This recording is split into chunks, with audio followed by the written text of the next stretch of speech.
I'm Comet the Duck. This is a deep dive story. I'm on a quest. God told me there's a story. I'm so excited. I know it's going to be quite an adventure. The first 4 videos in this playlist form an amazing rescue story. But now, God takes the same events and retells the story.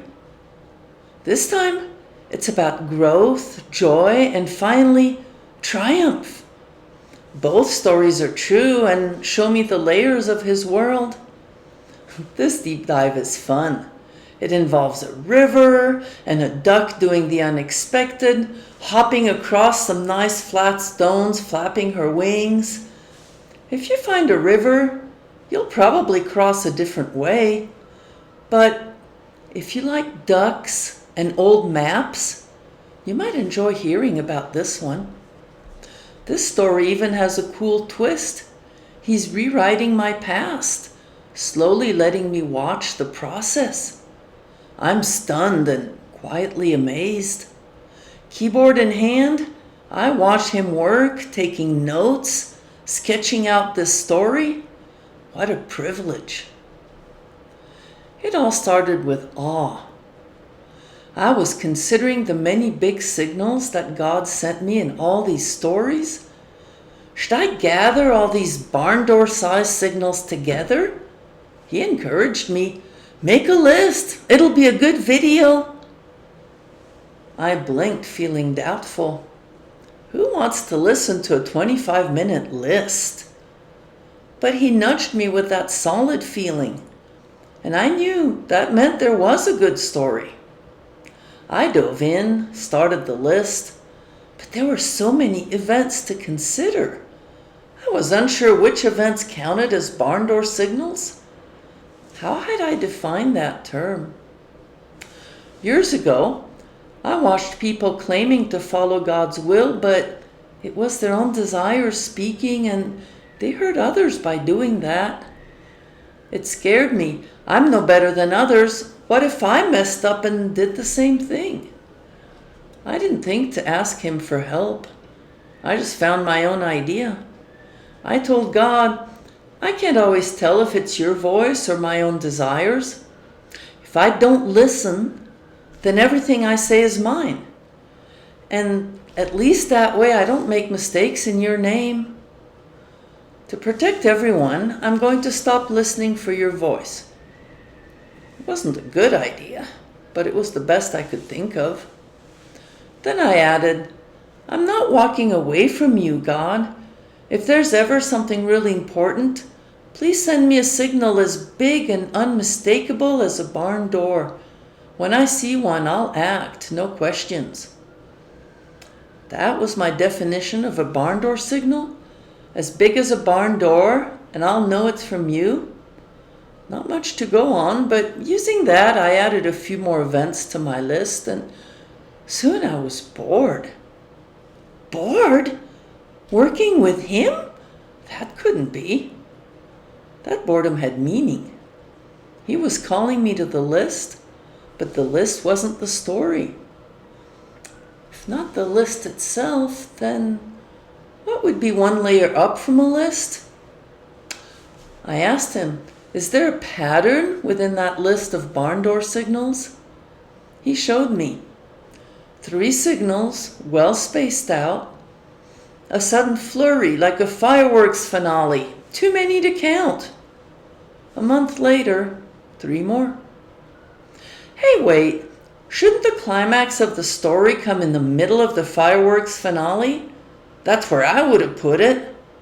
But the climax of the rescue story comes when I choose to believe that He's there, and that was quietly tacked on after that very last signal. That doesn't add up. There was something light and bright about His presence at that moment. My ADHD brain seized that feeling and imagined the pattern of signals as a set of flat stones stretching across a sunlit river. And then my eyes gleamed. Could I hop across? What fun! But my mind changed the pattern of stones into a river crossing on an old paper map. Fascinated, I studied the map, scanning backwards to see where I'd been before I reached the river. I saw a wide, empty desert. On the far side of the desert, there was a gate labeled Barn Door Trail. But between the river and the gate, there was no trail at all in the desert. Had I just wandered around lost? Even behind the gate, on the other side, the trail hadn't been strong, barely a track, uneven, uncertain, lost on the side of a mountain. I felt a familiar weight settle in. Shame. All those years lost, wandering far from him? Why hadn't I stayed closer to him? Why hadn't I chosen better paths? So much wasted time. I wanted to cry. He sent me a memory. A year ago, I was thinking about the same mountain tracks and feeling shamed by my wasted time. I shared an image with him. I was walking faithfully on a good path until others suddenly shoved me down off the trail. I landed safely in a fat bush, but instead of climbing back up to the good trail, I wandered off, following faint tracks that went nowhere, getting lost. All that time I could have spent with him, and I didn't. I couldn't forgive myself for that, but with tears in my eyes, I asked him, "Will you forgive me for walking away?" With a gentle smile, he rewrote my story. Same beginning, but this time I wasn't pushed. He was standing below the trail next to the fat bush. With a mischievous grin on his face, he whispered, "Shh, come, there's a hidden path." I didn't hesitate. I jumped down to join him. His story changed everything. I was following him all this time on the faint mountain tracks. I wasn't lost. That idea warmed my heart and the shame fell away. Now I looked again at the empty desert. That part still felt shameful and heavy. But I was curious. Was he going to rewrite those 30 years? I didn't wait for him to answer. I turned to logic and theology, trying to explain the 30 years. I spent an entire day digging with ChatGPT, going deeper and deeper until it was past midnight. We dug so deep that all meaning got lost. Oh, suddenly I realized something.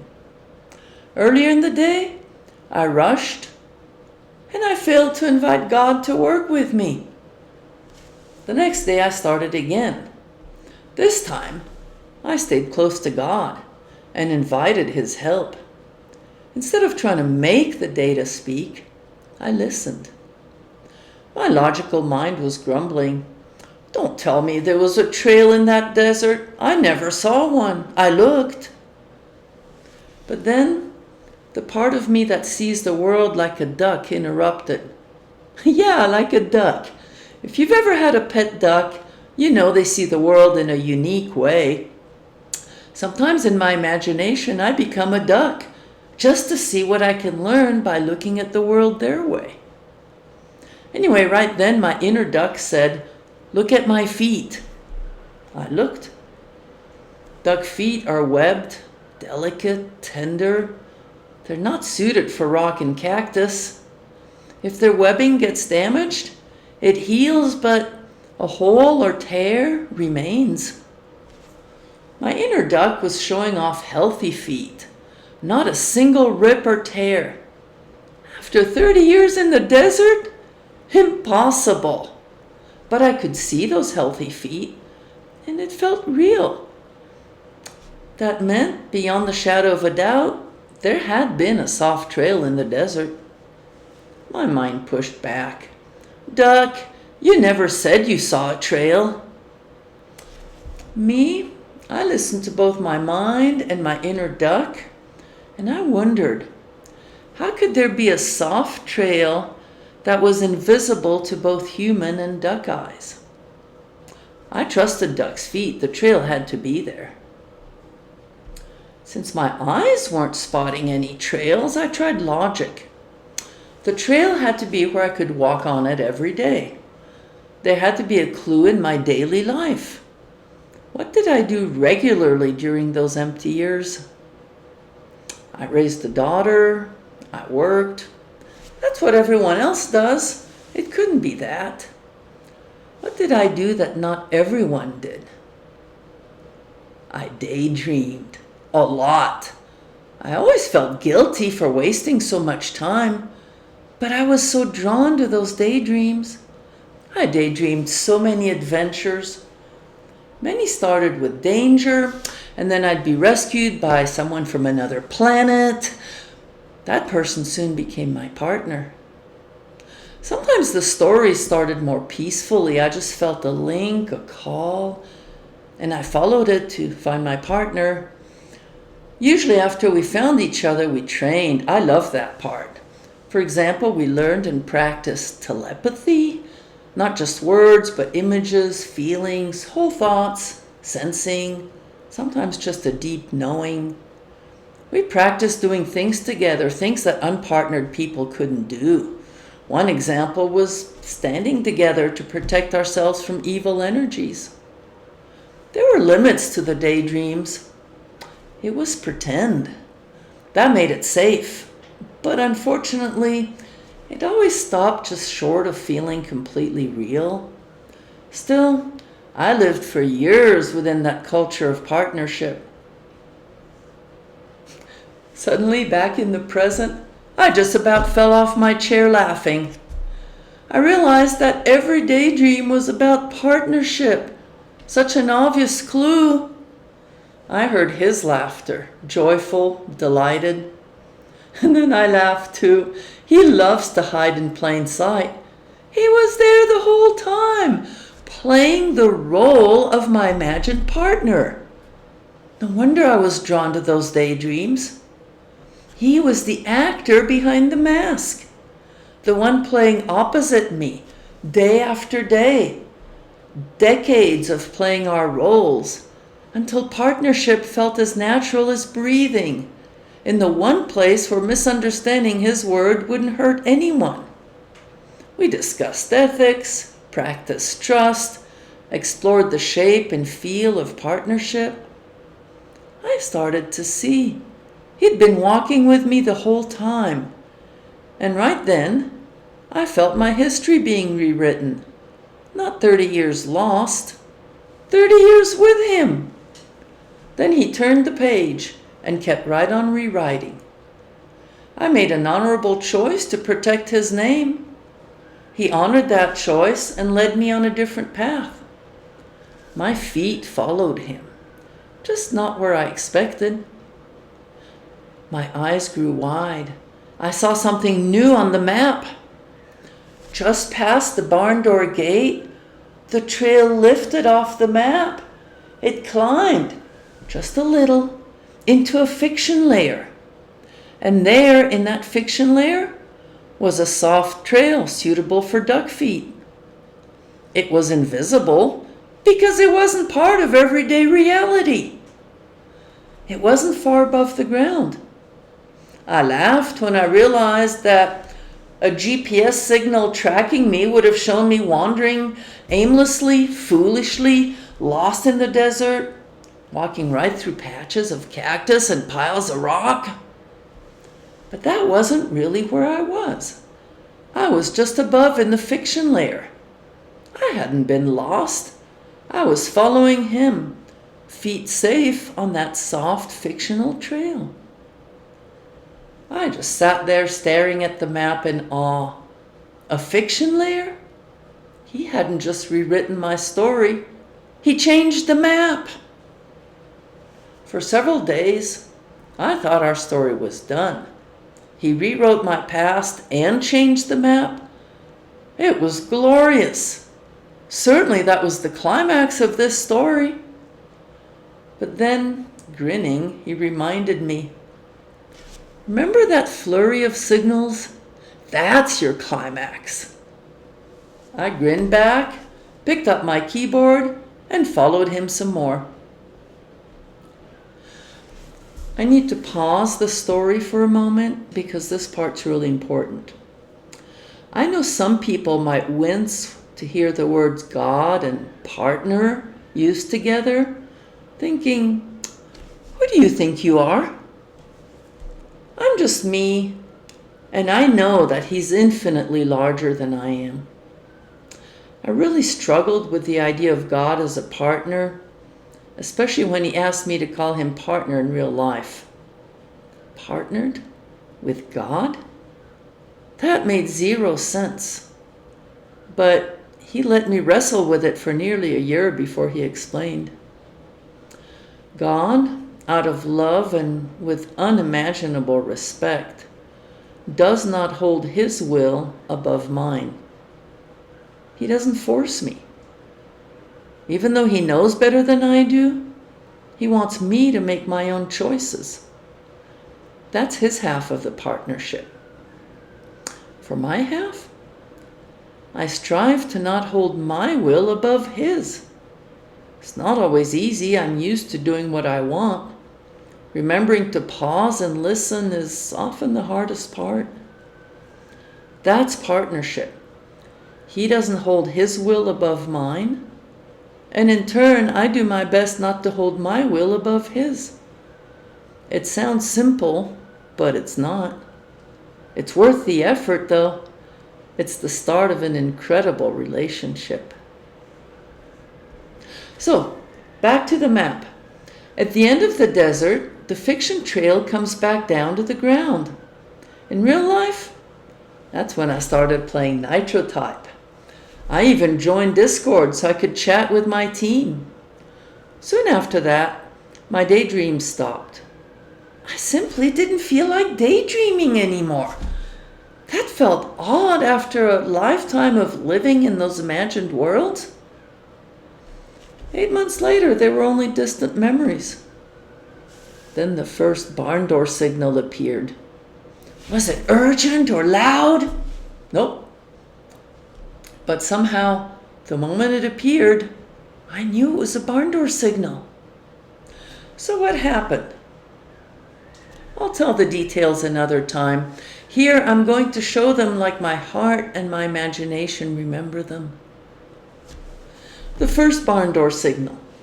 On my map, it's the first stepping stone across the river. God approaches quietly and sits beside me, watching me play Nitrotype. After a moment, he says softly, "Hey, Comet, it's time." I don't see him or hear him, so he gently waves the first barn door signal. A few months later in real life, the second stepping stone. This is the online world, which feels like it's half fiction anyway. What does time matter? He smiles and looks at me with quiet joy. He teases, "Hey, I see you." Then he adds more softly, "It's time." I still don't see or hear him, so he waves the second barn door. A few more months, then the third stepping stone. This time he leans towards me and suggests, "You can't see me, and you don't know if I'm here. Why don't you ask me if I'm here?" Then he adds without pressure, "It's time. Are you ready?" Once again, I don't see him. This time the barn door he sends is an online friend. This friend passes on his message, gently suggesting, "If I were you, I'd ask God, 'God, if you're there, could you please let me know in a way I can't miss?'" Those words scare me at first. To just speak to God directly? Takes me a few more months to get used to the idea. Eventually, I get curious enough to ask. I don't realize it, but when I choose to ask that question, I'm answering his silent question, "Are you ready?" And my answer is, I'm scared, but I'm ready. And then things speed up a little. On the map, I'm reaching the middle of the river, and I see a whole slew of fat rocks all around me, water gleaming in between. I feel echoes of my earlier joy. It's fun to hop on rocks. I didn't see him dance, but I felt it. I saw the traces of his footsteps, an impossible permission from a principal, a friend who once said never again, freely offered to watch my pets, a last-minute trip, a final cheap ticket, a realtor who gave me a full week of her time for an odd quest that made no practical sense. None of it added up. But with his dance, he was weaving a wide, smooth highway. It led me straight to that one town that I liked, straight to the gift he was holding out to me. When I reached that spot, he called me by the name that fits me best, my online name, Comet the Duck. He didn't use words. He sent a living hieroglyph, a white duck. With it, he said softly, "It's time now, Comet. Will you accept my gift?" He finished the last steps of his dance. He gave me a loving hug with the bright ray of sun. And then he encouraged me. "It's your turn to dance." He didn't doubt me. It wasn't a test. It was trust. It was my turn because that's what partners do. They take turns. The real life situation was absurd. It was something maybe I might have done in fiction, but here in real life it was impossible. No, I'd never do it. It carried very real consequences. But something in me sensed the same wordless feel that I felt when working with my fictional partner. A deep knowing felt a presence, and my duck feet felt the solid trail. It was a moment I had spent a lifetime training for with a fictional partner, in daydreams where nothing was real. And now, against all logic, I had to trust that what I learned in fiction could apply to reality. My mind objected. Could I respond to a call in real life when I didn't even know he was there? I hesitated, and then something deep in me answered his ancient call. Against all logic, against every thought that fiction isn't real, I joined in the dance. Not perfectly, definitely not fearlessly, but I jumped in with both feet. I made an offer on a house when it made 0 sense. Because I saw a white duck and sensed the deep knowing and felt a wordless call. And then I kept dancing. I turned in my notice. I closed on the house. I fulfilled my promise. Send me a barn door signal and I will act. Even though it was crazy and made no sense, I still did it. And when I completed my dance steps, he was there, smiling. We hopped across the last 3 rocks together, and then we stood on the far shore, and we started to chat.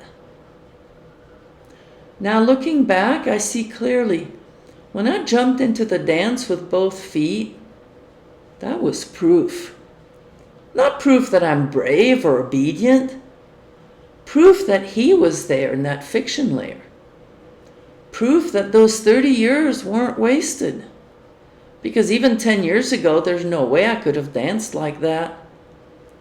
In fiction, I learned to recognize the feel of him without words, to know his call, and to recognize it so well that when I heard it in the least likely place, reality, I still answered. This story started with awe and a list. It continued with growth in a fiction layer. He rewrote my story and changed the map. There was a joy that lingers, hopping across flat rocks. And then the story ended in triumph when he led me in a partnership dance, crossing right out of fiction into reality with a partner by my side. And with that, my quiet awe settled in to stay. I want to thank you, listeners, for the time you've spent with these stories. I'm so grateful to everyone who liked a video or subscribed. You have no idea how encouraging that is. I'd love to hear from you in the comments. And if you'd like to chat with others in our community, there's a link to our Discord server below. This story completes the stories in the Finding Him playlist, but there are many more stories to come in other playlists. Wherever your own story takes you next, I hope you'll be walking with him, and that together you'll discover something beautiful.